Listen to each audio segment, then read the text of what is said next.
is the author of Ambient, Terraplane, Heather, Elvisy, Random Acts of Senseless Violence, Let's Put the Future Behind Us, and Going, Going, Gone. All are available as trade paperbacks from Grove Press. Let's Put the Future Behind Us is set in Moscow circa 1994. The other titles are set, mostly, in 2 different New York cities. One never was, but could have been. The other might never be, but then again might. He was in 1994 a co-winner of the Philip K. Dick Award and has twice taught writing at Clarion West. He is publicity manager for Orbit Books, U.S., and is presently working on his next novel, Ashland, a Kentucky murder ballad. Jack Womack.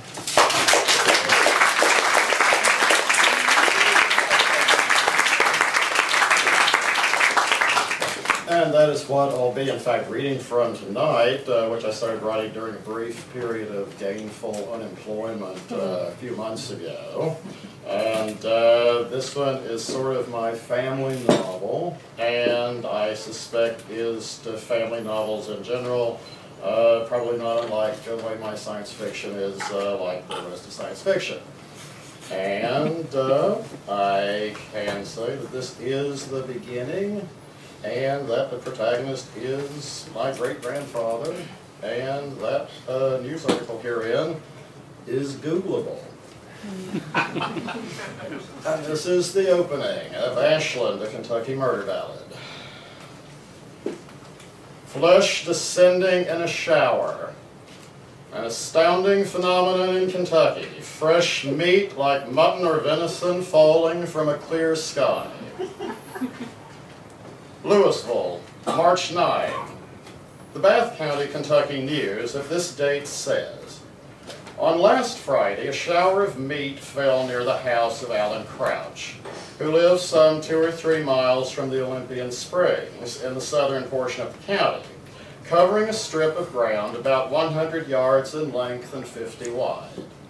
Mrs. Crouch was out in the yard at the time engaged in making soap, when meat, which looked like beef, began to fall around her. The sky was perfectly clear at the time, and she said it fell like large snowflakes, the pieces, as a general thing, not being much larger. One piece fell near her, which was 3 or 4 inches square.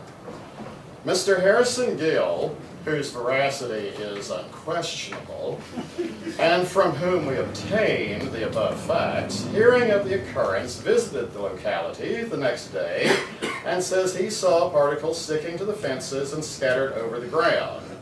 The meat, when it first fell, appeared to be perfectly fresh. The correspondent of the Louisville Commercial, writing from Mount Sterling, corroborates the above and says the pieces of flesh were of various shapes and sizes, some of them being 2 inches square. 2 gentlemen who tasted the meat expressed the opinion that it was either mutton or venison. The New York Times, March 10, 1876.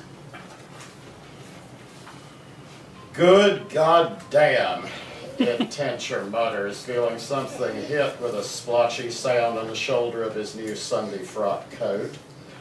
Looking up into a blue sky fist scaled by clouds, knows it can only be bird shit. Holding one-handed the reins of his black gelding Snowball, drawing him to a stop, Ed reaches into his sleeve, pulls out his handkerchief. Looks at his shoulder to survey the damage, recoils as having stepped barefoot on a mouse. Whacks his shoulder at the side of his hand, knocking off a long, thin strip of bubbly red that looks like some kind of nasty worm. Snowball pulls the dirt, snorts, pisses, paws the dirt again. Staring down at the thing lying in the rutted road's gravel, Ed blinks once or twice, stares down as if doubtful he saw what he knew he was seeing. Thin wood curl of meat, bloody and paper thin, no bigger than what you put on a sandwich, not that anybody'd want to eat it. Ed rubs his handkerchief against his new coat shoulder till the stain fades into the cloth.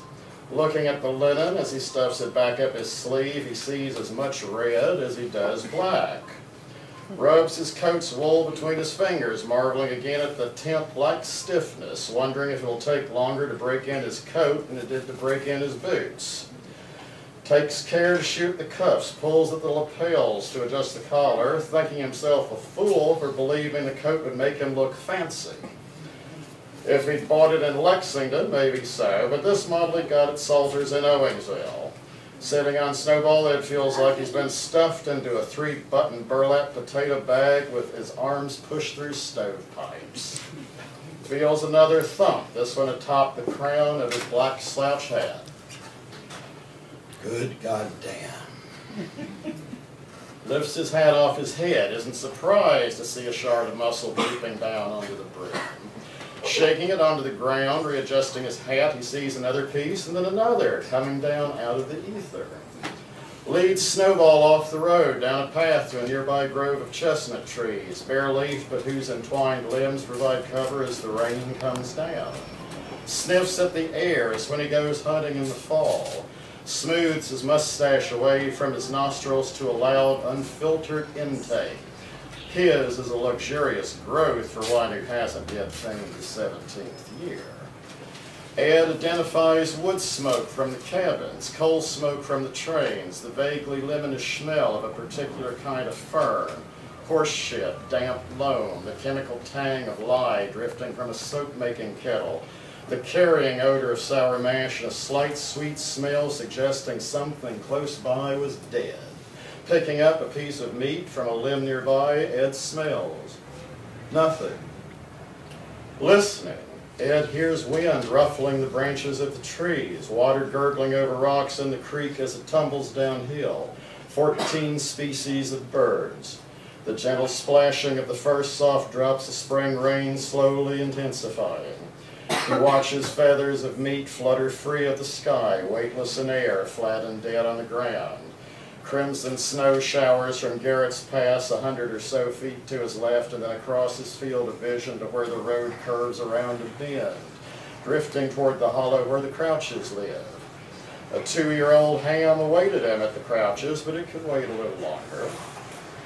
Sitting up through the chestnut's long, knotty limbs, staring into the cool March sky, Ed sees long, thickening veins of blue marbling the clouds, but nothing else in those blue or in those clouds.